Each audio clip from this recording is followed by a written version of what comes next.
إحنا لو سألنا الراجل عايز إيه عشان تدّينا كلام حلو. هو الفكرة كلّها أنتِ أول ما قُلتِ حاضر، أنتِ نزّلتِ دفاعات الأسد عنده.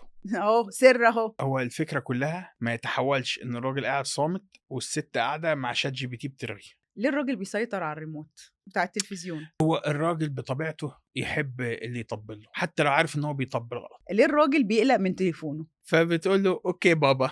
لأ، لأ، لا تقولي بابا، قولي سلطان، سلاطينو، عايز تدلّع. فكرة رائعة، كل واحدة دلوقتي تاخد تليفون جوزها وتعمل له في الكالندر بتاعته reminder في عيد أنا ما ميلادِك. قُلتش تاخد تليفون جوزها. ليه الراجل بيفتح التلاجة ويفضل سرحان بيتطمن على أملاكه جوّه؟ أصل التفاصيل أجمل بكتير ب بوجودك فيها. أهلًا وسهلًا بيكم ومعانا وحلقة جديدة، ومش هنخلّي الزوج يروح من غير لمّا يحكي لنا عن أسراره، وعايزين نعرف أسرار جديدة، والمرّة دي هتكون أسرار في عقله ولغات الحب عنده. أسئلة كتيرة بتدور في دماغ كثير من الزوجات هنرُد عليها النهارده، ومعانا ومعاكم الزوج محمد، إزيك عامل إيه؟ طيب النهارده مختلف الموضوع، هنسأل أسئلة غريبة شوية، بعضهم هيبقى كوميدي وبعضهم هيبقى من معاناة الزوجة، ولكن إحنا منتظرين بقى إجابة فيصلية في الموضوع. هنبدأ بأول سؤال وهو إزاي أصلًا الراجل بيحب يعبّر عن حُبّه لزوجته، أو إيه طريقته في التعبير عن الحب لزوجته؟ الراجل ببساطة التعبير عنده عن الحب بيكون عكس ما الست متوقعة. الست متوقعة الكلام، الرومانسية، الخروجات الشاعرية، هدية. الهدايا، إمم، إمم. والراجل بيبقى تعبيره متخيّل الأفعال وجوده. ووجوده. وجوده بذاته. بس هو مش وجوده في ذاته، يعني وجوده في ذاته دي نكتة بتتقال، بس هو وجوده مقصود بيه إن هو provider، إمم، إن هو مموِّل إمم، البيت، إمم، الفواتير، واخد باله من كل حاجة، أي حاجة تحتاجها بيجيبها، طلباتها، بيخرّجها، بيودّيها، بيجيبها، واخد باله من شؤونها. المشكلة إن ده بالنسبة للراجل ده قمة التعبير عن الحب، إمم. بالنسبة للست دي الواجبات، ده أقل حاجة، ده أنت يمكن ده عشان الأساسي. هي خدته برضه من والدها، دي مشكلة باحسها عند البنات، إن هي زي ما بابا وعلشان ده مش ادّاني جوزي لغة هيدّيني. وعشان ده مش لغة الحب بتاعتها، إمم، فهي 2 بيتكلموا لغتين مختلفين عن بعض. يعني هو منتظر التعبير عن الحب مش في الكلام بس زي الست، إمم، لأ منتظر في الأفعال البسيطة، في الحاجات اللي أنتِ بتعمليها له. فمتخيل كده إن أنتِ شايفاني، أنتِ واخدة بالِك منّي، إمم، أنتِ عارفة أنا كوباية الشاي بتاعتي باشربها إزاي. إمم. حتى لو عندهم مثلًا في خدامة في البيت أو كده، بس هي بتقول لها لأ اعملي له كذا بالطريقة الفلانية، وتيجي تقول له أنا بعتّ لك كذا، أو حتى مثلًا تطلب له order على مكتبه مثلًا قهوته. هي هي عارفة إن ده حرقت بيحب السؤال كذا. كده، تمام ماشي. ف فهي دي فكرة الراجل عن إزاي أنتِ إمم، بتاخدي بالِك من حاجات صغيرة، تمام. فهو بالتالي هو بيعبّر باللغة دي، لازم يفهم إن الست ليها لغة تانية، زي ما أنتِ قُلتِ، الهدايا، الكلام، التعليق على التفاصيل، إمم. غيّرت حاجة في لبسها، في شعرها، في نوع perfume حطّته، فده بيفرق مع الست إن أنت مهتم. ممكن في الخطوبة ده بيبان لإن هُم الحاجات اللي بينهم مش كتيرة، فبيكون ظاهر جدًا التعبير من الراجل بالكلام والهدايا والكلام ده، لإن هو ده اللي قادر يوفّره لها دلوقتي. مش عشان بيعتاد وبياخد الموضوع بأمر مسلّم بيه، لأ، taken for أعتقد إن هو granted. حجم المسؤوليات اللي عليه إمم، والواجبات قبل الجواز بتكون بشكل، فهو بيعبّي المساحة دي، لإن عنده طاقة عايز يخلّصها في الحاجات دي، وبعد الجواز بيكون المساحة دي مختلفة، لإن هو بعد الزواج بياخد دور الأب، وبياخد دور الأم، وبياخد دور العيلة. يعني لو المسؤولية زادت عند الرجل معناها إن الرومانسية هتقل؟ الرومانسية بلغة المرأة ممكن تقِل، بلغة إمم. الراجل هو في قمة التعبير عن الحب. وده بيفسّر إنه ليه الراجل مع الأولاد وزيادة عددهم ومشاغل الشغل وكذا، بيبدأ للأسف طبعًا كطبيعة الحياة زي ما أنت بتقول إنه الرومانسية أو الحاجات الcute اللي بتتعمل صغيّرة بتقِل. بعض الرجال عندهم مساحة محددة للخدمة، أو للشغل، أو للعمل للعيلة. خلّينا نقول إن هم 100 وحدة، كل ما بتزيد عليه مسؤولية جديدة بتقسّم أو بتاخد من ال100 وحدة. وفي نوع من الرجالة لأ، عندهم المساحة دي أو المخزن ده بيكبر مع زيادة المسؤوليات، إمم. فتلاقيه مثلًا كل فترة لأ، شغله بيكبر، بيتغيّر، مساحة حياته بيتغيّر. لمّا شغله بيكبر هو مش بيشغل نَفْسه أكتر، لأ ده هو بيشوف إزاي أفضّي نَفْسي أكتر، إمم، إمم. إزاي مثلًا أمّا أجيب ولاد إزاي أهتم بيهم، وإزاي في نَفْس الوقت يعني أهتم كمان بزوجتي أو نهتم بنَفْسنا. إحنا هنا بنقول الرجل المثالي، ما طبعًا ده يعني أقل ده أعلى من نُص في level. المِيّة يعني من بالضبط، عشان الرجالة، البنات ما ت ما يعني فما ده اللي هو تعتاديش إن ده الطبيعي، اللي بنحاول نوصل له. بس هو السِت عندها قدرة إنها تزرع الحاجات دي في الراجل، إن أنتِ تطلّعي الراجل القوّام أو الراجل البطل اللي من جوّاه، إمم، تمام، وده زي ما كنا بنعمله في الموضوع بتاع التحوّل أو في الناس اللي إحنا شغّالين معاهم، إمم. تمام، هنورّيه للناس في أحد الدورات إزاي تطلّعي من الراجل ده الشخصية اللي أنتِ بتحلمي بيها، صحيح. لإن في رجالة كتير أثناء تربيتهم وهُم صغيرين وهُم أطفال ما خدوش القدر الكافي من الرعاية أو من إن يشوفوا مثلًا كان أهله مشغولين جدًا، ففي حاجات كان محتاج تُأسّس عنده في رجولته أيًا كان، مش هنقول تقصير من الأهل، هنقول انشغال ما اتأسستش مضبوط، فهو ما داقش معنى إن هو يكون super hero. أو العكس، أو اتأسست بشكل خاطئ، يعني زي إنه مثلًا إظهار المشاعر غلط أو عيب، زي إن هو لأ أنت لازم يعني زي ما بنقول تدوس عليها عشان هتبدأ تبقى يعني تتفرعن عليك، يعني في مفاهيم هو معروفة مبدأ عندنا الرجل الصخري في في الشرق مجتمعاتنا الأوسط في الشرق يعني، الأوسط ده بيُنشّأ عليه، بس إمم. مشكلة إن قصاد ده طلع مبدأ تاني اللي هو عبّر بزيادة، طلّع اللي جواك، الراجل يعني ف بيسموه منسون، فالراجل طري جدًا، فبقت الستات مش عارفة يعني طري يا أوي تاخد والّا راجل صخري، الصخر، يا تاخد راجل طري جدًا مشكلة وتبقى هي فعلًا، الراجل. الوسطية إحنا عايزين فهي نوصل تبدأ لها. تقول لأ، ده أنا عايزة أروح لأقصى حاجة، إمم. للراجل الناشف، واللي مع الراجل الصخري ده تقول لك أنا عايزة شوية حُب وحنان. ده هنجيه بقى، ما هو هنا بنقول بقى السؤال اللي بعده، طب ليه الراجل مش بسهولة بيقول لزوجته كلام حلو؟ يعني كل الشكوى ليه ما بيقوليش كلام حلو، ما بيقوليش كلام حلو، ما بيعلّقش، ما بيعبّرش، إيه الحل عشان الراجل يقول كلام حلو؟ يعني إحنا لو سألنا الراجل عايز إيه عشان تدّينا كلام حلو؟ يعني أبسط حاجة أنتِ لو بتقولي له كلام حلو، إمم، تمام، يطلّع الsuper hero منه، هو هيبدأ يتكلم، إمم، يعني فيضي عليه بالمشاعر، بس مش بمشاعر الحزن والهرمونات.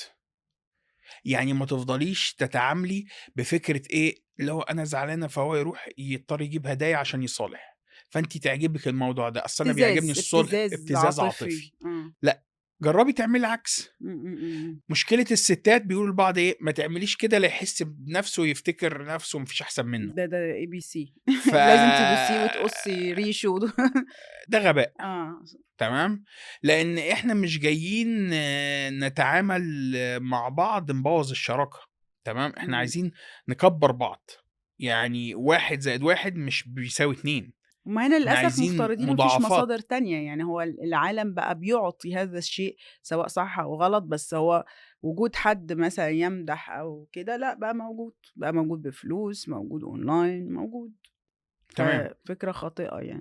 هو الفكرة كلّها إن إيه، ما يتحوّلش إن الراجل قاعد صامت والست قاعدة مع ChatGPT بترغي، إمم، يعني الاتنين لازم يجدوا طريقة للتواصل والحصول على احتياجهم، فالست لازم تفهم إن في جزء في احتياج الراجل يتكوّن من الخدمة، زي ما هو بيعمل لها الخدمة أو التمويل أو إن هو قائم على حياتها وعلى شؤونها، إن هو بيحتاج جزء من ده في التعبير عن الحُب، مش بس الكلام.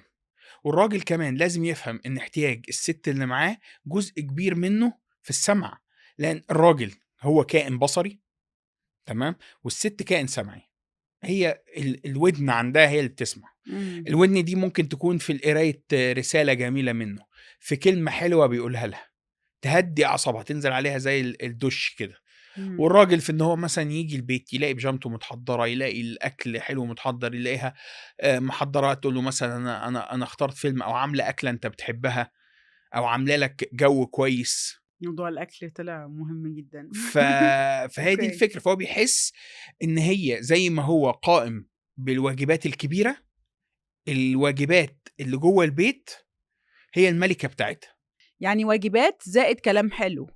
من الاتنين، بس كل واحد قدر احتياجه للموضوع ده أنت بتقول هي تدّي مختلف. فتاخد، هي تدّي كلام، أنت قُلت واجبات زائد كلام حلو. طبعًا الكلام الحلو في حالة الراجل آه. مش أنا باحبك، أنا ما أقدرش أعيش أوكي. من غيرك، مش ده بس، لأ، اهم. أمّا يعمل حاجة كويسة اعملي له ارتباط إيجابي بيها. تمام. يعني مثلًا جاب حاجات، ياه! ده أنت بتجيب أحلى فاكهة، الفاكهة اللي أنت مع إن هو ممكن يكون طالبها من طلبات أو إمم. من أي برنامج في البلد اللي أنت فيها، ياه! بس أنت أمّا بتنقي الحاجة فظيع، ماركة الشوكولاتة اللي بتجيبها لي أنا باعشقها. إمم.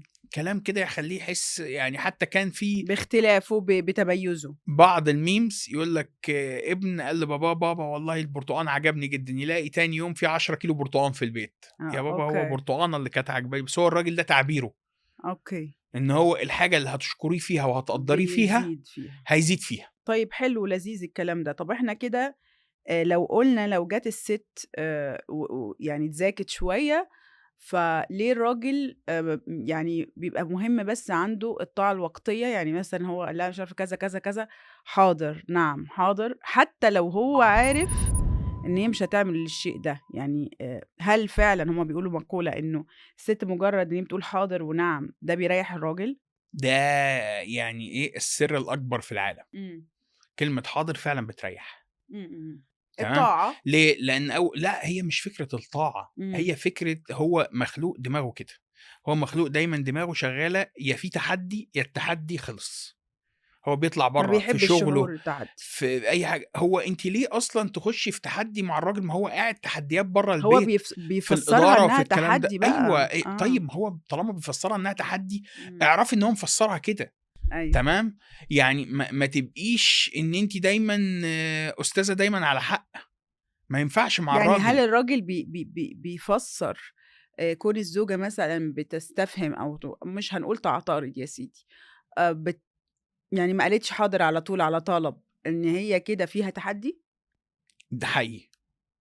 يعني هي يعني كلمة مرحليًا تقول حاضر يعني حاضر هو طلب حاجة، وبعد كده ترجع تمام، ما تعمل اللي هي هي عايزاه. المشكلة في إيه، إن هي بيكون فعلًا هي هتعمل حاجة، فمثلًا ما تقولوش حاضر أو ما تقولش أو ما تقولش طيب، تمام، لأ تمتعض، ترفض وتعملها في الآخر، راح الvalue بتاع الحاجة، راحت أوكي، يعني هو القيمة. العكس اللي بيحصل للأسف، إن هي ما بتقولش حاضر وبتعمل اللي هو عايزه، وفعلًا ده بييجي لي كتير في استشارات، بس هي لو كانت بس هو قالت زعل حاضر بقى وحتى خلاص. ما حصلش اللي هو عاوزه كان الموضوع سَلِك أنتِ أحسن، ممكن تقولي حاضر وما الموضوع وهو ينسى وينفّض، آه، لأن أول حاجة يعني ريّحيه أنتِ وخلاص، ريّحيه بتنزّلي، واستريّحي الشعار. بالضبط، إمم. هو إمم. الفكرة كلّها أنتِ أول ما قُلتِ حاضر، أنتِ نزّلتِ دفاعات الأسد عنده، هو هدي، فالموضوع ما بقاش نِدّي. ما بقاش أصلًا في دماغه، حلو، الحمد لله. اعمليه وقت ما تحبّي، أهو سِر أهو. عايزين نضبّط مش عارف كذا ونعمل إيه حاضر، شكرًا. خلاص هو تصحى في ممكن أصلًا كالسلامة. يتغاضى، ينسى الحاجة دي، أيوه. تمام، لكن لا هي الفكرة الستات كلّها هتُقفي فيها وتقولي طَب أنا وقتي مش عارف إيه، هيقعد بقى يركّز هي عملتها الخطابات والّا لأ. النسوية كَلِت راسهم، برضه الحتّة بتاعة إن هي دايمًا مستأسدة، يعني ده للأسف بييجي لي وباقعد أقول لها طَب أنتِ يعني إيه المشكلة كنتِ قُلتِ ريّحتِ راسِك، ما أنتِ في الآخر عملتِ، يعني باقول لها إذا جالك الغصب اعمله بجميلة مثلًا. بالضبط، آه. بالضبط. يعني ما أنتِ كده، كده ومش معنى هتعملي. كده إن إحنا بنقول في حاضر دي عبودية لأ للمرأة أو أي حاجة، بتهدّي الدنيا إحنا يعني، بنتكلّم ذكاء، أنتِ خدمة زي ما أنتِ عُملا. عايزة يفهم لغات الحب بتاعتِك، أنتِ كمان افهمي لغة التعامل معاه. يعني دي من لغة التعامل مع الرجل، اللي آه، هو ال الأول نزّلي دفاعات، استقبال الطلب، بالضبط. بحاضر، يعني حاضر فيك. جه مثلًا عاملين حسابكم أنتم على خروجة، تمام. خارجين طلعة، واتعصّب وقال لِك مش طالعين. في واحدة تيجي وإزاي وأنا قُلت للناس وأنت فاكر نَفْسك مين وأنا هاخد الولاد وأطلع وأمي طلّقني. وأختي وشكلي قدّام أصحابي وممكن أيوه. توصل طلّقني وبتاع. طَب جرّبي كده، تقولي ولا يهمك، المهم إن أنت بس تهدى وتكون مبسوط. خلاص مش مشكلة، أنا باخش أقلع أنا والولاد، وحتى لو الولاد إحنا دافعين الطلعة وكانوا عاملين حسابهم يتفسحوا ولا تزعّل طب وهي كده نفسك. بتشتغل على الguilt feeling يعني إحساس الذنب؟ مش فكرة إحساس الذنب، هو إمم، هدي فهيفكّر بهدوء، هي عملت اللي أنا عايزه، أوكي، طب أعمل لها بقى اللي هي عايزاه، طب هيقول لها طب خلاص ماشي المرّة دي خلّينا نطلع، هي خدت اللي هي عايزاه، تمام، تمام. هل بقى هي لو شدِّت واتخانقت، خلّينا نقول إن هو عَنَد وما خرجش، هيفضلوا متخانقين يومين 3. طب خلّينا نقول آه. إن هو رضخ، هيبقى خارج عامل إزاي؟ يبقى خارج بوزه شبرين لأ في الخروجة. أو هتبقى سلوك وللأسف وده اللي باقوله لهم، إنه بيبدأ يفقد بعض السيطرة والرجولة في البيت، فبيبدأ يبحث عنها أحيانًا في مكان آخر، لإن هو ما حسّش إنه يعني إن هو لا قائم على مُقدّر ولا إمم. محترم في المكان، آه. خلاص. هو بيعيش شكل كده، هيبدأ بقى بعد كده الأحاسيس اللي هو الانزواء. عايز ياخدها، الحُب، الاحترام، التقدير، هياخدها من برّه، إمم. وفي نفس الوقت ده بيبوّظ بينهم كل العلاقات الرومانسية والحاجات وعلى دي. فكرة برّه ده مش شرط على فكرة يكون سِت، ممكن أحيانًا بيبقى بقى يميل أكتر لأصدقائه، يميل أكتر لمجتمع العمل، هو هيشوف يميل مكان راحته أكتر فين. هيبقى عايز بس يبقى أي حتّة في الدنيا يعني أنا جات لي حالة لأ بقى حاسس بده في عفوًا بقى مدمن للnight clubs عشان بس فكرة إنه لمّا بيخش بيقولوا هلا بالشيخ وهلا كذا، كذا، بس يروح هناك لا فارق معاه الجو ولا الخمور ولا الكلام ده، فارق معاه بس إن هُم بيطبلوا له من الآخر، من كتر ما هو فاقد للقيمة. هو الراجل بطبيعته يحب اللي يطبّل له، إمم. حتى لو عارف إن هو بيطبّل غلط. يعني أوكي. الأطفال كُلّه الصغيّرين، يطبّل لجوزها. الأطفال الصغيّرين والبنات الصغيّرة تروح يدلّعوا على أبوهم، ده حقيقي. يعمل اللي هو عايزينه، ركّزي مع وهو عارف إن بنتِك. هُم بيستهبلوا. هو البنت فعلًا سبحان الله دايمًا الأمهات دلوقتي بقت تيجي لي في استشارات أو صديقات يقولوا لي إيه وكذا، وكذا، أول لمّا بنته تيجي تقول له كذا، كذا بطريقتها بيعمل لها على طول. باقول لها: "طب ما شوفيها هي بتعمل إيه." ده حقيقي البنات ده حقيقي. الصغيّرين سبحان الله بالفطرة الأنثوية غير مشوّهة فيهم دلع لذيذ. طب إحنا بقى ده سؤال سبحان الله جاي مع بعضه، يبقى هل الراجل بيحب إن الست تتدلّع عليه دلع شبه الأطفال، يعني يبقى فيها سلوك طفولي؟ ده أول حاجة بينزّل كل الدفاع اللي عند الراجل. يعني مثلًا أمّا تيجي لك بنتك تقول لك أنا عايزة فلولاية، أيوه فلولاية. وهي بتعرف تقول فراولة. أيوه هُم البنات بيعملوا كده فعلًا، أ بس هل فلولاية وأنتِ كبيرة هتضبط؟ لأ، ما هو مش لازم فلولاية يعني، لو هي يعني يا بس رئيسة مجلس إدارة مثلًا، يا تخيّل فلولاية طالعة هو منها والله تطلع منها زي العسل. تطلع منها فخمة. يعني ما هي مش رئيسة مجلس إدارة في البيت. طب هل هو هي هي هتفقد ما هي المشكلة إن في ستات عندهم تفكير إن هي هتفقد احترامها على المدى البعيد، دي ده يعني هي ABC هي تربية هي عربية معلش، دلوقتي، هتفقد احترامها، إن هو ماشي. بعد كده هيهينها ما أعرفش ليه. معلش، هو يا احترام يا إهانة. ما معلش، هي هتعمل إيه بالاحترام وهو بيعاملها السيد الأستاذ المدير هو العام، هُم فعلًا بيتحولوا تمام. لشُركا، بيتحولوا والله كأنهم راجل وراجل أو طب ست ما هو وست، ما يعني بيبقاش معلش هي هتعمل إيه بالاحترام؟ يعني مثلًا هل لو أنا شايف واحدة قدّامي المدير العام، فلولاية. الأستاذة المش عارف إيه، وآجي أقول لها يا فندم أنا باعشق حضرتك، هل أيوه. الكلمة ضابطة؟ والله في سيدات بيبقى عندهم شوية حاجات لا يعني مش مضبوطة psychological أعتقد دول اللي هم زي اللي بييجوا في التعليقات دول دول دماغهم تعبانة. سلوكيات مش لكن مضبوطة. الطبيعي لأ، الست عايزة تتدلّع زي الطفلة. حتى لو اجتماعيًا مش عارفة دكتورة مش عارفة كذا، كذا، هي عايزة كذا، تريّح، يعني هي جراحة. معلش سؤال، هي فطرة دايمًا الأنثى، السيدات الدكاترة بالذات أو الدكتورة هي بتبقى دكتورة برّه البيت، عايزة جوّه البيت تبقى تحس إنها دكتورة. سِت. لأ بيبقوا عايزين يبقوا لا، دكتورة. لا، لا، لا، ما فيش واحدة بُص، هي ممكن تطلع بيخافوا، تقول ده، بيخافوا إن هي تفقد القيمة. بتخاف تفقد القيمة، لكن هي عايزة تحس إنها سِت. تمام. ما يعني هو هو أنتِ مش الراجل هتحسّي هيظل إنها يحترمها؟ هو الراجل كده محترم السِت، أوكي. أنتِ بتحترميني أنا باحترمِك. يعني احترام ما لوش دعوة بالدلع. آه، أوكي. أهو تصريح أهو من الرجال بنفسهم إنه عشان دايمًا بنقول لهم الموضوع ده حتى في الكورسات وكذا، إنه سلوكياتِك الأنثوية أو سلوكياتِك مع زوجِك مش معناها إن هي هتقلل أو هينظرِك نظرة لإن للأسف ن دي مرتبطة بالطفولة، نفس الكلام تربية العكس، العار، تربية العار، إن كل حاجة عيب، كل حاجة نفس حرام، الكلام كل حاجة العكس، غلط. الخضوع في القول سبحان الله المفروض يعني هو مع إن الزوج بس. حرام برّه، يبقى الخضوع فين؟ نفس الكلام لو هي بتدلّعه، آه. هو برّه الأستاذ المدير العام كذا، كذا. والله لو وأمّا السكرتيرة برضه، و هو الراجل عايز وأمّا و يتدلّع و من أي وأمّا حد. يخش البيت، تمام، متعوّدة هي تقول له يا كتكوتي، ماشي، ما هو يا حبيبي كتكوتي، ما يا هو روح ما عندوش قلبي. مشكلة يسمعها من يعني هو المشكلة إن الراجل بيفرح كده تلاقي وشه انتشى، لو حتى مثلًا بائعة في إحدى المحلات لو مثلًا قالت له كلمة دي بتيجي كتير أوي في استشارات، إن هو بقى وشه بينور تبقى الست هتتجنن، إن هو قبل الدلع من أي ست. جميل، يبقى هو مش واخده في البيت. يعني طبعًا ما ممكن، ما ما ما والّا فيش ما ما شاء فيش الله حد. نِفْسه حلوة. كان في meme حلو أوي آه، كده، كان منتشر من مسلسل خليجي بيضحّكني جدًا، إمم، تمام، راجل قاعد كبير كده كُبّارة بيفطر في البيت، إمم، تمام، والخدامة قاعدة بتعمل حاجات تقريبًا إندونيسية، فلبينية، من بلد آسيوي، إمم، تمام، فبيقول لها: "أنتِ في زوج؟" قالت له: "لأ، أنا ما في زوج." قال لها: "أنتِ في baby؟" قالت له: "لأ، أنا ما في baby." قال لها: "شو رأيِك نسوي أنا وأنتِ زواج؟" فقالت له: "إيه؟ أوكي." فقال لها: "بس هذا ماما مجيدة." يعني شوف بيقول على مراته إيه، مدّيها title "ماما مجيدة، ماما هذا ماجدة وجه إن ما شاء الله تخش يستحي." عليهم. هذا وجه ما يستحي. طبعًا هو الراجل غلطان يعني ماما مجيدة بس هذا يعني ماما نداء مجيدة، لماما وجه ما مجيدة، يستحي، ما تقولهاش، أوكي. خايف منها، مرعوب، إمم، تمام؟ إمم، فبتقول له: "أوكي بابا." قال لها: "لأ، لا تقولي بابا، قولي سلطان، سلاطينو." يعني عايز تدلّع. تمام، أوكي، تحذير يا فيعني يا ماما ستات مجيدة ما بقى، ما ما تعالي يا ما ماما تدلّعوا مجيدة، الراجل. طيب حلو خلاص، يبقى إحنا كده فهمنا الحاضر والدلع وكل ده. طيب إحنا بقى عايزين نفهم بما إن الراجل عايز يدلع وكذا، بس هو في السلوكيات اليومية بالنسبة للست هي ما بتفهمش إن هو أصلًا، لإن هو في الأغلب ما بيختارش حاجات رومانسية، يعني دايمًا ما بيختارش، ما بيبقاش عنده ميول للأشياء الرومانسية، بالعكس دايمًا اختياراته يا مصارعة يتفرج عليها، يا كورة، يا أكشن، يا ضرب.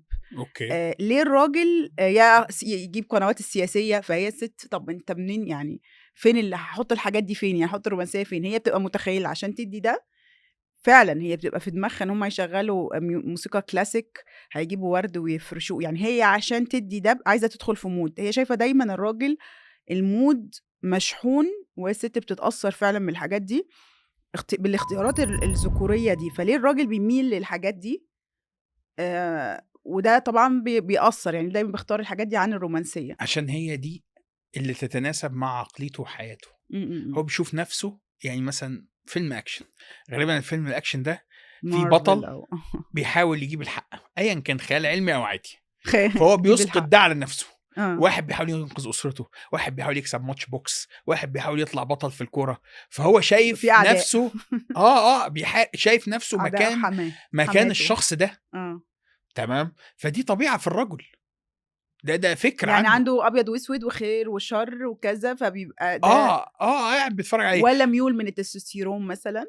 لأ، ما لهاش، مش دي العلاقة، هو ذكورته ورجولته هو ده فكره، بيفكّر، بيشوف الحاجات دي، الحياة حرب؟ بيسقط البطل على نَفْسه، إمم. وحتى أمّا البطل بينتصر بيبقى هو قاعد كده أكِن أنا اللي في انتصرت الآخر بقى في اللقطة اللي الآخر، هُم بيطلع من الطوب كده أيًا كان فهو الراجل بيسقط ده على نَفْسه، الأفلام تمام، دي يا جماعة هيسقط نَفْسه إزاي؟ بادخلها بالغصب.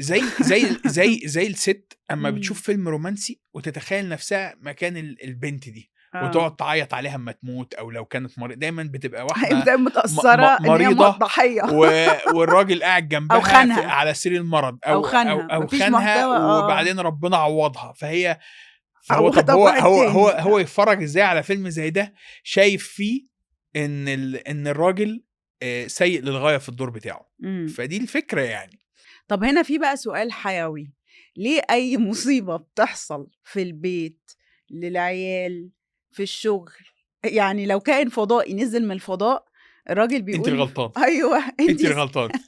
ليه الراجل يعني تقريبًا بيستخدم زوجته كشماعة، يعني هو بيتجوّز عشان يلاقي ست يقول عليها إن هي السبب في كل الحاجة. ده مش بس كده، ده يعني أيوه. إيه، حتى أنا ساعات أهزّر بيها. يعني إيه، اللي هو الواحد يقول لك لو حاجة زي ما أنتِ قُلتِ كده، كائن من الفضاء نزل في بلد تانية عمل مشكلة الواد هو السبب، سياسية، أيوه. أنتِ السبب. ده ABC يا بنات أهو اللي ما اتجوّزتش تعرف إن ده كده إيه مع عقد الجواز. هو ده إمم. بييجي من حاجتين، أيوه. تمام، خلّينا نقول إن هو لو في البيت أو الولاد، الراجل بيعتبر نَفْسه الشريك أو الممول الخارجي. إمم. أنا من برّه، أنا موّلت المشروع، أنا شريك برّه البيت، فأي حاجة تحصل جوّه البيت مسؤولية مين؟ الزوج. المدير التنفيذي. أيوه. أنا المدير التنفيذي أنتِ بالنسبة لي مدير مين؟ تنفيذي. المدير التنفيذي في البيت، أوكي. وأنتِ اللي مختارة حاجته ومضبّطة دنيته، فيبقى أنتِ إيه قدّامي؟ أنتِ المسؤولة. فهو مش قاصد إن هو يدّعي عليكِ الخطأ أو كده، هو في دماغه أو في طريقة إدارته للحاجات هو شايف إن ده جزء. في بقى جزء تاني اللي هو الunhealed man أو الراجل اللي ما حصلوش تعافي من الصغر، من صدمات الصغر أو صدمات الحياة. ده زي ما أنتِ قُلتِ هو بيحاول يعلّق شماعة على أي حد، ده ما عندوش قدرة على تحمُّل المسؤولية. لأن إمم. المفروض من الرجولة إن حتى لو الست في جزء من الخطأ عليها، أنت تخفِّف عنها وتقول لها لأ خلاص أنا هاتصرّف، إمم. أنا هاشيل الموضوع، ما تقلقيش.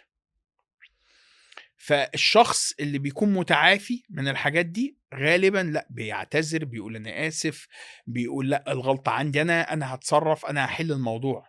بس أنا أُجزم لك يعني سبحان الله ده السؤال اللي بعده، ده هو يعني ABC كده، أنا أعتقد لو عملنا إحصائية نسبة الرجالة اللي بتقول أنا آسف لا تتعدى 5% يمكن أقل. جميل، أنتِ عشان بتقولي إن هو ما بيقولهاش بالكلام. المفاجأة إنه ما بيقولهاش بالكلام، أُمّال الراجل أيوه، بيقولها إزاي بقى؟ لأ، بيروح يجيب لِك حاجة، بياخدِك يعزمِك، بيخرّجِك، بيشوفِك عايزة إيه، بس بتبقى تقيلة عليه إنها تطلع. الراجل المتعافي عادي، ما بتقللش من رجولته أعتقد حاجة، يعني برضه بيقوم خلاص يعني قايل لِك أعتقد ولا يهمِّك 70%. ولا تزعلي، أنا آسف. وحتى في شغله هتلاقي ده لو ما بيعتذرش في البيت ما بيعتذرش في الشغل، ما بيعتذرش في أي حاجة يغلط فيها، هو شايف إن ما ينفعش يقول أنا غلطان. أنا في ظني إنه اتربى على شيء ما أو اتقال له شيء ما من المجتمع، إنه لو اعتذر لست أو قال لها أنا آسف المعنى الحرفي إنها يعني عفوًا هتركبه أو إن هي كذا، يعني هو حتى بيقولها لفظًا كده، أنت لو عودت مراتك كذا، يعني دي تحذيرات ما قبل الزواج. ما هو ده راجل قوي شكلًا، آه. ضعيف فعلًا. إمم. إمم. إمم. لكن معلش لو أنا راجل قوي فعلًا وشكلًا، عادي أنا غلطان، إيه اللي هيخِس عليَّ أمّا أعتذر وأقفل الموضوع. والله هو النداء بس للجميع مسموع فاهم، ما لو لقيت اللي بتنفذش. قدّامي ما بتاخدش إن ده حاجة كبيرة، هو بيبقى خايف فيما بعد، يعني هو خايف ما هو اللي ده اللي بعد أنا كده. باتكلّم فيه. لو آه. فيما بعد بقت الست لوّامة أو طول الوقت عايزاه يعتذر، يعني سيبها، الاعتذار في حاجات غيّرها، كبيرة. انصحها، لكن ما تفضلش طول الوقت مش قاعد في بُقّك لبانة أنا آسف وأنا غلطان. أنا عامةً أنا أصلًا ضد يعني بييجي لي في أو علشان استشارات حتى يراضي طول الوقت الست. بيعتذر، في منهم عفوًا يعني بعض السلوكيات وبيرجع لها تاني، يقعد يبكي ويقول لها ما تسيبينيش، وينزل على رجله، والله جات لي كده فقُلت لها والمشكلة بيرجع لنفس الفعلة وفعلة يعني شنيعة، فأنا قُلت لها هو هنا أهان نفسه قبل ما يعني ما يهينِك، لأن هو كده قال ده لها أصلًا يعني غالبًا بيبقى نزل من نظرها. ما هو ده اللي بيحصل، دي المفاجأة بقى، يعني دي المفاجأة البيانات اللي هو اللي أنتِ تتخيلي إن هو لازم يعني يقدّم قربان عشان تسامحيه. أنا رأيي إنه هُم بيعملوا كده، ولمّا بيعملوا كده بينزل جدًا لمّا بيبقى الاعتذار فيه بعض الإهانة أو ذُل للنفس، خصوصًا مثلًا مع المشاكل المرتبطة بخيانة أو قفشته في حاجة مُخِلّة أو شيء. أي علاقة فيها إمم. خوف من الترك أو الفقدان، أنا باشوف إنها على المدى البعيد علاقة غير ناجحة. صحيح. يعني أحد الأطراف إمم. قاعد مش باختياره، قاعد خوف من فقدان الشخص أو خوف إن ما يلاقيش حد أحسن منه. فأفعاله ما بتبقاش متّزنة. لكن لو أنا قاعد اختيار إمم. وحُب، خلاص. يعني أحد الأسئلة اللي مرّة اتسألتها، إزاي أخلّيه خايف يخسرني؟ يسأل ليه يبقى خايف يخسرِك؟ عشان المفروض تذلّه. هو حابب يقعد معاكِ، ليه خايف عشان يخسرِك؟ power هم يعني الراجل عايز السلوك ده، والست عايزة السلوك ده، سبحان الله وربنا حرّر المرأة، يعني مثلًا فكرة زي فكرة الخُلّع أو إن أصلًا كده سبحان الله يعني في طلاق مثلًا عندنا كمسلمين وخُلع كمان، يعني طبعًا بدون بقى النظر لقوانين دلوقتي اللي هي الزواج المدني في أصل الإسلام ما فيش إجبار على العيشة، لا من عند الراجل ولا من عند الست، اللي عايز يمشي يمشي. واللي عايز يعيش ويكمّل، يكمّل بكرامة، آه. واللي مش عايز لكن اللي هو إحنا ربِّك هيغني كل واحد من بالضبط، سعته. بالضبط. لكن اللي تبقى قاعدة بس علشان هي متخيلة مش هتلاقي تاكل، مش هتلاقي تشرب، أو عشان قاعد عشان عياله، أو مش هيلاقي حد أو إمم. كذا، أو حافظ على العيال وقاعدين بقى يشدوا في شعر بعض ويبهدلوا بعض، دي مش عيشة، ما إحنا لا قُلناها ليهم ولا كتير، ولادهم. اللي هو لا تشتغلوا على عايزين تقعدوا عشان الولاد، يبقى صلّحوا العلاقة عشان بالضبط. الولاد، لكن نقعد في علاقة خربانة عشان الولاد، للأسف النتيجة بتبقى مروّعة على كل الأطراف. طيب خلّينا نخش في سؤال تاني برضه لطيف. دلوقتي الزوج لمّا مثلًا الزوجة بتسأله على حاجة، تقول له مثلًا عايز إيه على الغدا؟ إمم. فيقول لها أي حاجة، تقوم هي فعلًا نازلة بالأي حاجة دي، تقوم عاملة بقى أي حاجة، فاتحة علبة تونة، بتاخد الكلام بجد، تُفاجأ إن أي حاجة دي ما كانتش أي حاجة. تمام، الموضوع ده شقين. أيوه. تمام.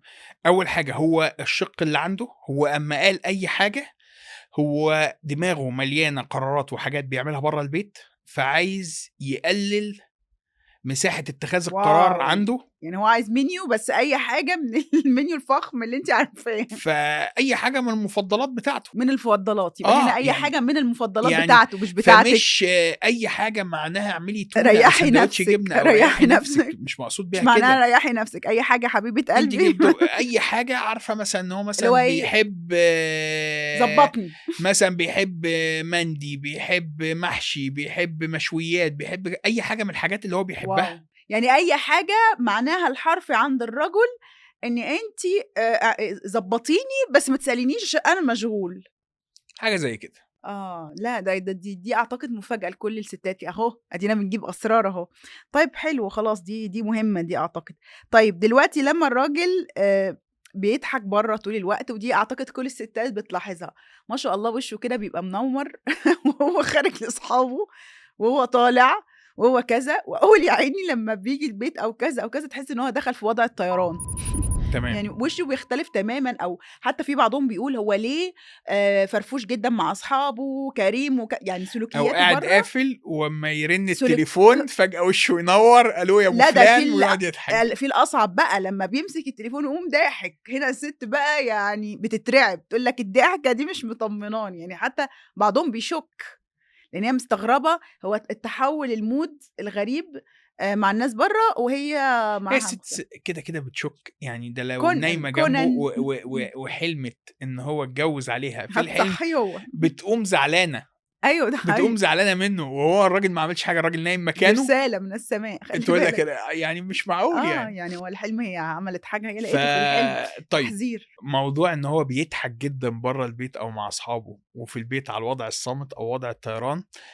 أول حاجة هو برّه البيت هو عليه مسؤوليات، إمم. مسؤوليات اجتماعية، مسؤوليات يضحك مع الناس، وفي نفس الوقت ممكن يكون بيمثّل أو إمم. بيرتاح أو دي ضحكات مش فارق معاه، ما فيش مسؤولية عليها، شوية مجاملات اجتماعية بيعملها مع أبو فلان، مع كذا في الشغل، مع مديره، مع قاعدين في جلسة، مروّق.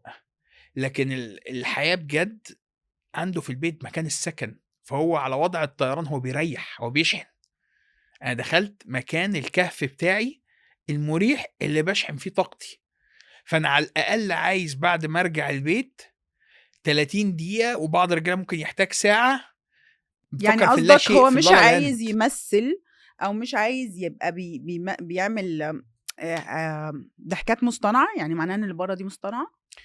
ممكن تقولي في بعض الحالات الاجتماعية بتكون مصطنعة، وفي بعض الحالات فعلًا بيكون مبسوط وقاعد بيضحك. طب والّا بقى دي المفاجأة يعني دي وجهة نظري للأسف، ما هو أنا باسمع بقى أحيانًا من الطرفين وأحيانًا منها وبيبان حاجات صغيرة، والّا لوم الزوجة ونقدها المستمر أو إن هي بتستقبله بطلبات صعبة، فده بيقلب معاه بإحساس يعني زي ما بيقولوا حُكم أو إحساس إن هو كإنه مضغوط، يعني كإنه محكوم عليه، فمجرد ظهورها بيرتبط بكل الأشياء السلبية اللي هي بتكررها. ما هو لو هو بيعمل اللي عليه وهي بتلوم وهي خانقة البيت وهي الكلام ده كله، وما حاولتش تشتغل على نفسها، وما جاتش مثلًا خدت دورة أو إمم. مشيت مع حد في إزاي تعدِّل سلوكها، أو مشاكلها من الطفولة اللي كانت بتشوف أمها بتعامل إزاي أبوها اتحلِّت، وهو ما عرفش يحل ده معاها، هو قاعد ليه؟ طيب أنا باسأل سؤال، هل لو في سلوك سيء عند الرجل، الراجل ما بتقول ما بيحبش النقد، ما بيحبش اللوم، طيب توصّل له إزاي إن السلوك ده هي عايزاه يغيّره أو سيء؟ عادي، بكل سهولة. تكتبه؟ لا، لا مش تكتبه، في إمم. وضع رايق، تمام، ما كده مزاج هتنكد. رايق، ما مش هتنكد، هي لازم تقولها بمشاعر وحزن. مثلا انه والله انا مش بحب ان انت بتيجي قدام مثلا اهلك وبتطلب مني طلبات بطريقه مش كويسه مثلا. طب ما نسهلها، ما امم تقول له يا ابو فلان او يا فلان، تمام، انا بحب جدا اني اخرج معاك في المكان الفلاني، بس يعني بحب اما انت تقول لي كلام حلو. يعني تخليها ساندوتش ستايل او اللي هو كلام ايجابي وفي النص حاجتين التعديل ايجابيين وفي النص نص الاعتراض بتاعك بدون المشاعر واختيار الوقت. الاوفر. طب امتى؟ في امتى اللي وقت انا يكون هو شايفاه بتتكلموا قاعد رايق خارجين، مش اول ما يرجع من بيت، يعني ما ترميش القنبله اول ما يرجع، اه استني ساعه ساعتين. يبقى نستنى ساعة ساعتين من لما بيرجع. طيب ليه الراجل دايما بيعتبر إظهاره لحبه لزوجته ضعف؟ اظهروا بالكلام. إظهاره بقى بأي طريقة. يعني هي الست دايما بتبقى منتظرة. أعتقد كل البنات اللي لو في بنات بتتفرج علينا جزء من حلمهم اللي بيجولي طبعا بالذات من البنات من كورس الأنوثة وكذا عشان بيبقوا صغيرين إن هي مستنية كل حاجة توري للناس إن جوزها بيحبها.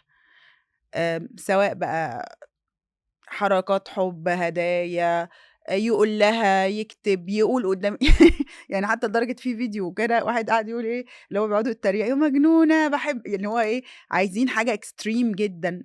يعني هي يمكن ده تخيُّلها، بس هُم بقى العكس، كإنه سبحان الله دول متربيين في حتّة ودول متربيين في حتّة.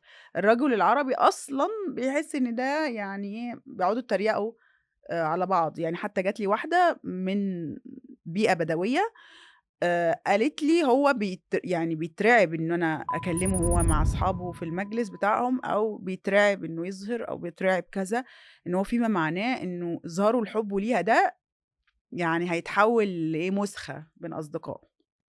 طيب هو في فعلا في بعض الثقافات عندنا تربيه الرجل الصخري، إمم، اللي هو ما يظهرش مشاعره لا جوه ولا بره ولا في مجلس ولا في اي حاجه.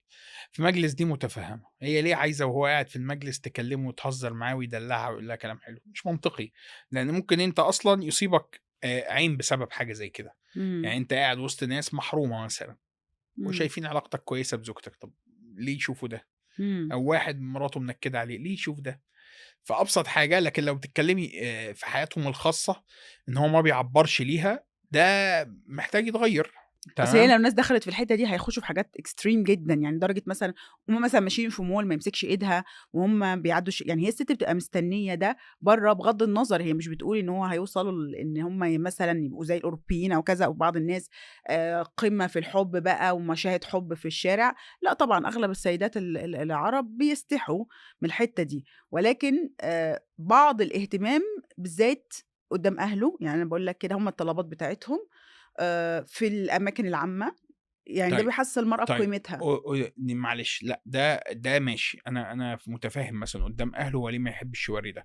ممكن عنده مثلًا أخت تعبانة في جوازها، أخت مش متزوجة، ممكن أمه بتغير أمه بتغير. مثلًا، إمم، إمم، إمم. فهي أنتِ مش مطلوب إن هو يورّي ده طول الوقت قدّام الناس، تمام؟ يعني لكن مطلوب إن هو يورّي لِك ده. مطلوب إن هو يعرّفِك إنه بيحبِّك، مطلوب إمم. إن هو يقولها لِك، مطلوب إن هو يفهم لغتِك الأنثوية، يعني لازم مطلوب المرأة تحسن الظن، يحصّنِك. تحسن الظن. مش بس تحسن هو لازم يحصّنِك ويحصّن ودنِك. إمم. يعني أنتِ دلوقتي بتاكلي مشاعر، زي ما هو منتظر منِّك يشوف الشكل والجمال أنا ما بانصحش بصراحة إنه يعني لو الموضوع زاد، يعني فتحت لهم الموضوع، لأ في سِت مستنية يقول لها أبيات شعر. يعني ممكن يغني كده أو يقول لها أبيات شعر أو يعني في بنات فعلًا حالمين بزيادة. أعتقد لو إحنا بس وسّعنا الدايرة معلش، ما ما خلّينا تبقاش نقول على كمان أبيات الشعر دي، إمم. ما هو هنا برضه تخش على ChatGPT اعمل خلّيكِ أبيات. يعني خلّيكِ واقعية، آه. تمام؟ إمم. يعني مثلًا أنتِ متجوّزة حد معروف من قبيلة، هم فُصاح في اللسان وزوجِك فصيح مثلًا في الكلام، خدي مُدرِّس لغة عربية. خُدي منّه أبيات إمم. شعر، ادّيني أبيات تمام؟ شعر. جزّارة أجيب لها لحمة. لكن مثلًا متجوّزة حد مثلًا let's say مثلًا مصري، آه. تمام؟ معروفين بإيه؟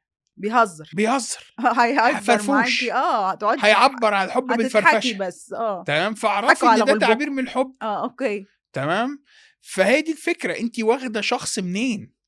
اتفرج معانا مسرحيه فما المتزوجون. تروحيش تاخدي م-م. واحد مثلا شغال مقاتل في الجيش وبيسافر طول الوقت، او شغال في البترول بيطلع اغلب الاسبوع ولا اسبوعين قاعد مع رجاله وعايزاه يقول لك ما شعر. هي دي فعلا سبحان الله شكوى دايما السيدات اللي ازواجهم اعمالهم يا اما مشغول جدا يا طاف جدا، يعني جراح، ولا حبيبتي ده كميه الدم اللي شايفها كويس انه الراجل موجود، يعني بيتعرضوا لستريس قاتل هي دي يعني. الفكره، ان انت بس قاعي الحاجات، ولو هو بيقدم القدر الكافي بالنسبه لك م. تمام، الاستزاده من ان هو يقدم ده قدام طيب الناس تمام، غير يعني مفيد. طيب نقدر نقول ان هو ممكن برضو يعوض ده بانه يكتب كلمه كويسه، يبعت رساله، طبعا يحاول طبعا، ما دي حاجه برايفت بينكم. هي توصل له ده، لكن مثلا في تقول له ستات تزعل، رايك، يعني تقول مثلا له احد الاسئله اللي جت، هو ليه اما مثلا بيقابل صاحبه واحنا خارجين بيقوم مثلا ايه بعدني ويروح يتكلم معاه على جنبه ويقف يضحك. تمام، دي في بعض الثقافات ده عشان ما بيبقاش عايز الكلام يختلط معاه، هو ممكن عارف يعرفه دي صاحبه، زوجتي هو عارف تمام، صاحبه ومش عايز يعرفه على زوجته. بالظبط، هو عارف لكن هو صاحبه بتاع الاصل، ستات مثلا. الاصل ان صاحبه لو لقى معاه زوجته المفروض يسلم من بعيد ويمشي، خلاص انت ده بالظبط. وقت برايفت. لو انتوا اتنين ومعاكوا زوجاتكم تعرفوهم على بعض ما فيش مشكله، الستات تاخد جنب ويقعدوا هم يتكلموا مع بعض يتعرفوا على بعض. يعني سبحان الله، انا جات تمام، لي استشارات، عشان بس الناس اللي فاكره الموضوع، انا عارفه ان في مجتمعات مختلفه وحسب البلاد وكذا، بس عشان الناس بتبقى فاكره ان الموضوع احنا بنبالغ. يعني انا جات لي استشارات كان المشاكل كلها اللي هو الدمج ده بيبقى حصل مقارنات رهيبه، فاثارت غيره قاتله بين الفئتين، وعملت مشاكل، يعني عملت مشاكل سواء من الزوجة وهكذا. ففعلا أحيانا الإنسان لو عنده وعي ومدرك إنه بلاش كده يكون أفضل يعني. طيب هنا برضو السؤال الحيوي بقى، هو احنا قلنا خلاص مش بيتكلم كلام حلو، طب ليه ينسى المناسبات؟ يعني عيد ميلادها يعني دي ست بيبقى عندها مقدس يا عيني، هو مسكينة مستنية هو ما هو فرج، هو مستنية فرج عشان عيد هو ما نسيش، هداية. ما نسيش المناسبه. تمام، أنا فاكرك مش ناسيكي. لا لا، هو الفكره كلها طريقه عمل دماغ الراجل في التواريخ. اه تمام، يعني هو فاكر ان شهر كذا ده عندنا مثلا المدارس بتاعت الولاد، لغى شهر وكذا عيد ميلادها. عندنا إمم. اقساط الفيلا، وكذا عندنا اقساط السياره. تمام، وكل حاجه من الحاجات دي والمسؤوليات هو فاكرها. تمام، فهو فاكر ان في الشهر ده في مناسبه. إمم. تمام، ممكن ينسى هي في انهي يوم بالظبط. تمام. تمام، فهو الذاكره بتاعته الانتقائيه بتشتغل على الحاجات اللي فيها مسؤوليات، لكن المرأة ذاكرتها بتشتغل بالعاطفة، فطبيعي إنها تفتكر تواريخ إيه؟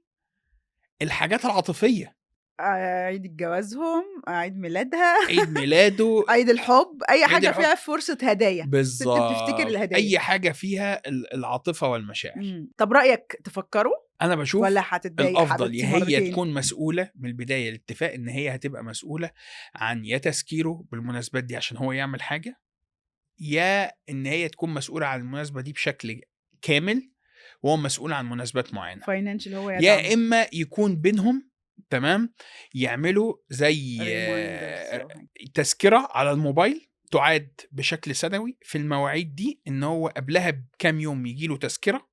تمام، في التقويم عنده في calendar الموبايل بتاعه، بحيث إن هو خلاص ده تواريخ متثبتة عندهم إن هو الوقت ده مثلًا هياخدوا فيه أجازة يوم أو أجازة يومين، هنا وتتحول إلى روتين والموضوع خلاص فكرة يخلص. رائعة، كل واحدة دلوقتي تاخد تليفون جوزها وتعمل له في الكالندر بتاعته reminder في عيد أنا ما ميلادِك. قُلتش تاخد تليفون جوزها.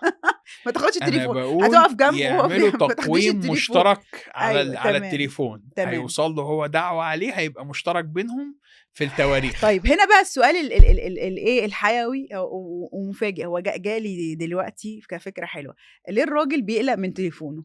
يعني هي الست دايمًا المتخيلة إن الراجل بيقلق من تليفونه.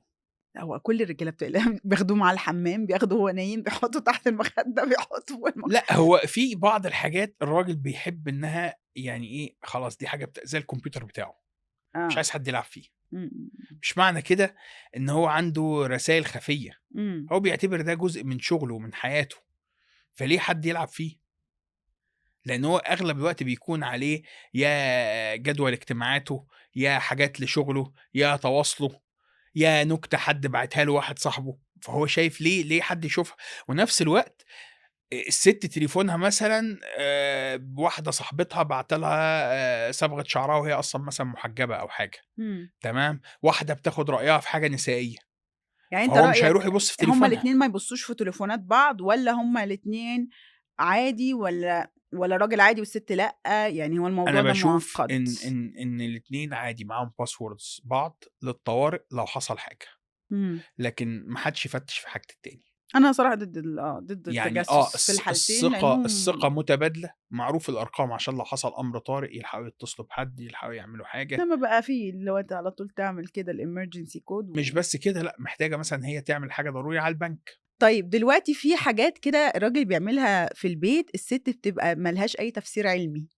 يعني على سبيل المثال، ليه الراجل بيفتح التلاجة ويفضل سرحان؟ بيطمن على أملاكه جوّه، يعني بيشوف مثلًا إن التلاجة ليه بيفتح التلاجة ويفضل باصص؟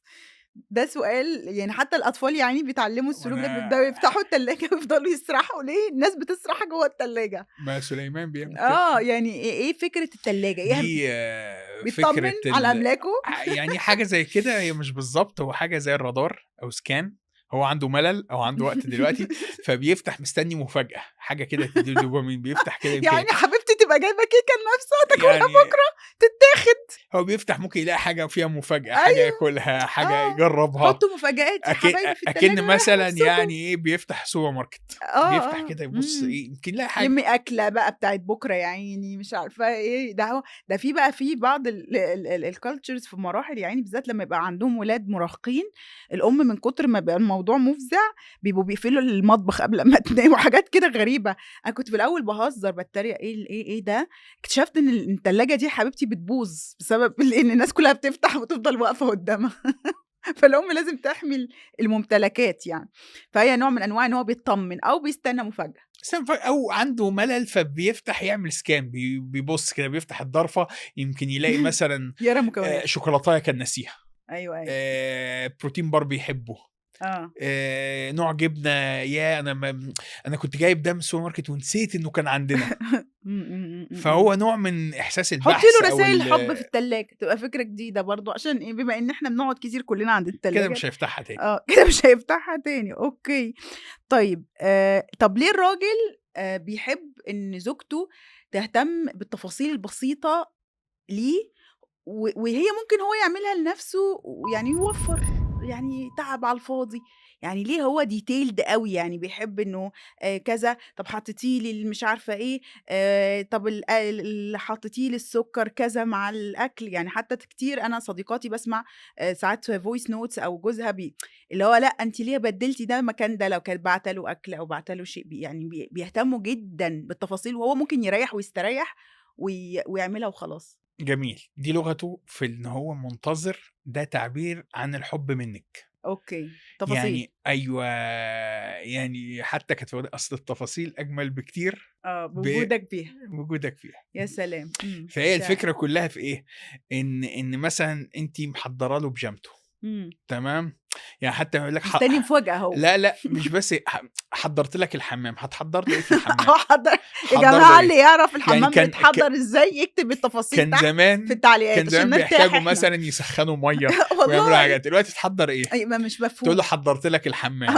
هنموت ماشي، فاهم فتحت له مثلًا الدُش اتسخّن وحطّيت له الفوطة والغيار لأ ده ما جاهز. هو ده في ناس كتير بقى بتقول لك لأ، ده في ناس بتحط صابون معيّن، وفي ناس مش عارفة إيه. أنا والله قعدنا نفكّر في الموضوع ده كتير في ماشي، الحلقات. هو إحساس يعني هو بس حتى لو حطيتِ له الفوطة لمسة النضيفة زيادة. واللمسة الزيادة وحضّرت لك الحمام، تمام، إيه المشكلة؟ آه. مثلًا إيه، عملت لك السكرتيرة هتقول له حضّرت لك عملت لك الفطار. الشاي زي ما بتحب، آه. وهي كوباية شاي بمعلقتين ونُص سُكّر. هو بيحب بقى إيه التفصيلة الspecification. الزيادة دي، آه. إيه اللي تعب السِت في إنها تعمل الخطوة الزيادة دي؟ يعني ما هي عاملة كل حاجة. يعني أنتِ لو في حاجة عارفة إن هو بيحبها 100% ليه تعمليها 90؟ يعني هو الراجل بيحب إن الست تفهم روتينه تمشي عليه وتدّيه له يعني كإنه ما اتكلمش. ده ده بالنسبة للراجل، الultimate goal. ده بالنسبة للراجل كده إنه مثلًا فاز ورب الكعبة. يصحى آه. الصبح يلاقي مثلًا حمامه فطار جاهز أو فطاره جاهز، أو مثلًا الlunch box بتاعه الbox بتاعه جاهز اللي هيروح بيه الشغل مثلًا اللي فيه أكلته، وينزل وحد بيسلم عليه، ياه! ده إيه طب إحنا الجمال بقى ده! ما إحنا نقعد بقى يعني كده إحنا بنسهِّل على البنات، نقعد بقى في الخطوبة نجيب ورقة وقلم وهو يشرح. والله ده عظيم، أنا قُلت لهم كده، أنا قُلت لهم: "يا بنات خُدي روتينه أوكي، قبل ما تتجوّزي، عشان تشوفي أنتِ هتعرفي تعملي والّا". ما هي بتلبس بقى حبيبتي طيب ما بعد هو اللي الجواز. بيحصل إيه، إن إمم. غالبًا الراجل ما يعرفش روتينه إيه، لإن كان طول عمره عايش في بيت أهله. طب ما هي مامته بقى. ما هو هم بيوجدوا روتين مع بعض جديد. المشكلة إن البنت هتيجي تحكي على روتين هي ما عاشتهوش، آه. تمام، يعني هتطلب مشاعر وكلام يتقال بشكل معين عشان هو ده تخيلها من الأفلام ومن الحاجات اللي يا بتقراها، عيني إن هي بتطبخ بقى تمام. وبيحضنها والكلام الراجل ده. تفكيره مش كده، الراجل يا هيقول حاجات مش واقعية، تمام، يا إما لو هو عاش فترة لوحده مثلًا دراسة جامعية كان مبتعث أو كده، والله ده بيبقى هيبقى أحلى، عارف أحلى فرصة. شوية إيه اللي محتاجه من شريكة حياته، فيقول لها 1، 2، 3. لكن لو واحد طالع من بيت أهله على طول على بيت الجواز، ده مش هيبقى عارف هو ده عايز إيه. الأصعب بوجهة نظرك؟ ده يعني اللي عاش لوحده فترة ده هيبقى هو الأفضل. متخيّل إن هو هيروح البيت الجديد هيلاقي نفس الروتين، ويكتشف إن وماما هو صغيرة، ماما عسولة داخل جميلة. على حد البرنامج بتاعه مختلف، أنت متعوّد تفطر الساعة 08:00 وهُم ما بيفطروش. ف دي من على فكرة من ABC نصايحي يعني في ناس اللي هم بيحبوا يصحوا رايقين ياكلوا 11، 12 والله ليّا صديقات تصحى 12، يعني هي بتحب تصحى في النُص مثلًا تصلي فجر وتنام تاني، ورايقة تصحى تشرب القهوة 12. دي إزاي تتجوز واحد بينزل الشغل الساعة 7؟ عادي بتصحى هي بدري معاه شوية تخش تنام تاني، حتى ما تقول لك لأ، كان في كان في ضايقني، كان في فيديو مضحك جدًا، آه. تمام، الحل إنِّك تصحي شوية معلش. واحد أخد آه. عنده رصيد أجازات فالشركة صممت تاخده، فقاعد في البيت، فصاحي 6:00 قاعد بيتفرج على التلفزيون، وبعدين مراته قايمة على 09:00، 10:00 فبتقول له: "أنت صاحي؟" قال لها: "من 6:00 أنتم متى بتفيقوا بالبيت؟" فقالت له: ده "ده وقتنا اللي بنصحى الأجازة اللي فيه." قعد فيها دي تلاقيها استوت آه. الست. آه. وبعدين بعد شوية يقول لها: "ما كانت القهوة بتشتغل إزاي؟" تقول له: "خربانة بقى لها 6 سنين." ما هو ما بيستحملش، هو مش عارف إيه اللي بيجرى في ده البيت. هتشوف هي الأجازة دي هتطلع عليها بالعافية. وبعدين يقول لها: "إحنا متى راح نتغدى؟" تقول له: "توّنا بنفطر، الساعة أيوه. 11، 12 لسه بادية أفطرها." يقول لها: "الله والغدا؟" اكتشفوا بعض بقى في تمام، الأجازة دي. وبعد كده مثلًا لقاها نازلة، قال لها: "أنتِ بتخرجين من البيت، وين رايحة؟" قالت له: "باجيب حمّود من المدرسة." آه. فقال لها: "ما شاء الله حمّود بأي سنة؟" طيب دلوقتي إحنا معانا سؤالين، واحد صعب وواحد سهل، أو واحد يعني أنتم اللي تقولوا بقى. الأولاني واللي هو زي ما بيقولوا معضلة فكرية عند الستات، هل الراجل بيحب إن الست تعتمد عليه؟ يعني كل ما تلاقي حاجة، كل ما يبقى عندها مشكلة، كل ما تكلمه على طول، تقول له على طول، والّا تعتمد على نفسها؟ لأن الموضوع ده هيجنن الستات حرفيًا. حلو أوي، تمام. في فرق ما بين آآ رجولة الراجل وإن هو يحب إن الست تعتمد عليه، الاعتماد الأنثوي، تمام، إن هي تطلب منه الحاجة بدلع أو هو يحس إنه بيعمل لها، ده بيحس إن هو ليه فايدة في الحياة، آه. تمام. وفي فرق ما بين الاعتمادية الاتكالية، إمم. اللي هو أنت واحد رامي إيديه وكتافه عليك وعامل كده أهو، يعني لو هتعملها وزومبي. وهي عسولة والله باقولها له، هتتقبل. لو هي جو الضحية أو إنها مش عارفة فاقدة لكل شيء دي، اللي هي الجو اللي هُم بيبقوا فاكرينه أنا بيجيب. ليّا واحد صاحبي يقول لبنته يقول لها فظيع. بيدلّعها كده يقول لها: "بُصّي، تعيّطي وتعملي أزمة، مش هاعرف أعمل لِك حاجة، تمام، دلّعيني إمم. تاخدي عيني." بيقول أوكي. لبنته كده، يعني الconclusion دلّعيني تاخدي عيني. آه، إمم. تمام، بس ما توصلش إن الراجل يحس إن سخافة. هو يعني بيحصل له إيه، abuse. abuse أو إن أوكي. هو بيتحرق عليه أو إن هو اعتمادية اتكالية فوق ال100%. يعني مثلًا لو جاله في الشغل سفر تحسّسه إن حياتها هتتدمر ما وهتموت تبقاش وإزاي drama هتعمل queen إيه، يعني. بالضبط، لأ هي لو هو مش موجود تعرف يكون يُعتمد عليها، تمام، وتشيل البيت. في حالة إن هو موجود بتقدر إن هي تعتمد عليه وتكون هي طب تقوم ما هو في بمهامها رجالة الأنثوية. بتعمل سلوك غريب، أنا عارفة إن ده مش، أنا مش عايزة أعمم السلوك ده بصراحة، لإنه من الاستشارات اللي جاتني أعتقد هو 50، 50 يعني حرام أو أقل بصراحة، هو 30%، بس هو 30% في ظني في الوطن العربي. نوعية الرجالة اللي دايمًا بيبقى مش عايز مراته تعمل أي حاجة، يعني هو اللي يشتري، هو اللي ينزل، وهو اللي مش عارفة إيه، يعني تحس إنه مقفّل عليها. أنا ما بابقاش فاهمة السلوك صراحة، هل شَك، هل خوف زيادة، لا، هل لا، هو ده بالنسبة له أنا أجيب، ده غالبًا بيبقى متربي إن أبوه كان بيجيب كل حاجة، أوكي. ده هو عايز يشيلها، هو بيعاملها كمَلِكة. ما هو ده هيضر برضه لمّا يحصل لا قدّر الله لأ، هو احتياج المفروض هنا إن هو يعلّمها تنزل تسوق، تجيب، مش تودّي، غيرة؟ تشيل. أنا حاسّاه غيرة لأ، صراحة. لا، لا، لأ، مش غيرة، ده أوكي. متربي في بيئة أنا شايلِك، مُعزّزة مُكرّمة، إمم، إمم، أنتِ ليه إمم، إمم، تنزلي إمم، وتتعاملي في السوق؟ إمم. لأ، هي بتبقى واصلة لمرحلة أنا باحس إن كمان أحيانًا بتبقى مُحاطة بسلوكيات فيها غيرة شوية. هو كده طبيعي الراجل فيه غيرة، إمم، إمم، بس إمم. لو بنتكلم على الغيرة الأوفر، فإن هو ما تتعامليش مع المجتمع، ده مش صح. ما هو بيبقى خطر فعلًا. لإن الست في وقت محتاجة تخرج يا تدرس، يا تعمل حاجة، يا في طوارئ تودّي ابنها لدكتور والراجل مش موجود، ممكن تحتاج تعتمد على نفسها. يا خير الأمور الوسط. طيب بالضبط. ننهي بقى بسؤال كده دمّه خفيف برضه ومعضلة فكرية، ليه الراجل بيسيطر على الريموت بتاع التلفزيون؟ هو يعني الريموت ده إحنا يعني بقى ده قاعد على كرسي الملك وماسك هو الريموت. ما بالضبط، أنتِ قُلتيها، هو ده الصولجان بتاعه. هو والله حتى العظيم ممكن ما يبقاش الريموت بيتفرّج على التلفزيون وجايب لِك حاجة أنتِ بتتفرّجي عليها أو الولاد، واختار. بس هو أنا هاضبط علو الصوت، هو صولجان في القرار إيده. عنده. يعني أنا كنت حتى أقعد أهزّر ساعات مع الشباب أقول لهم بُصّوا أنا هاحب كده إيه، نِفْسي أجيب شيشة، مع إني أنا ما بادخّنش ولا عمري دخّنت ولا هادخّن شيشة، بس إحساس اللَّي بتاعها ده أو إن هو زي الصولجان كده أنت قاعد تشاور بيه، ده حاجة غريزة عند الراجل، فهو الريموت ده بيدّي له إحساس سيطرة، أنت قاعد باشا، أنت قاعد أنت المتحكّم في المشهد، حتى لو مش بتتفرّج، بس أنا الدنيا تحت الcontrol بتاعي، بس. فإحنا دلوقتي هندّي له ريموت ونريّح راسنا ريّحوا بقى. راسكم، اطلبوا اتفرّجي على اللي أنتِ تتفرّجوا على اللي عايزاه أنتم في عايزاه، الإعادة، اتفرّجي على اللي أنتِ عايزاه يعني أكنِّك على معاكِ اليوتيوب. ChatGPT تسأليه أنا عايزة أتفرّج على كذا دلوقتي هيجيبه لِك. أوكي. طيب خلاص سعدنا جدًا بهذه الحلقة الغريبة العجيبة. طبعًا إحنا هنستنى التعليقات من الناس ولو ليهم أسئلة أغرب، لإن أكيد الستات يا عيني في عندهم أسئلة وجودية كده. وإن شاء الله نلقاكم في حلقة جديدة، ما تنسوش تشتركوا في القناتين، هاسيب لكم كل حاجة تحت وروابط كل حاجة، ونشوفكم على خير، مع السلامة.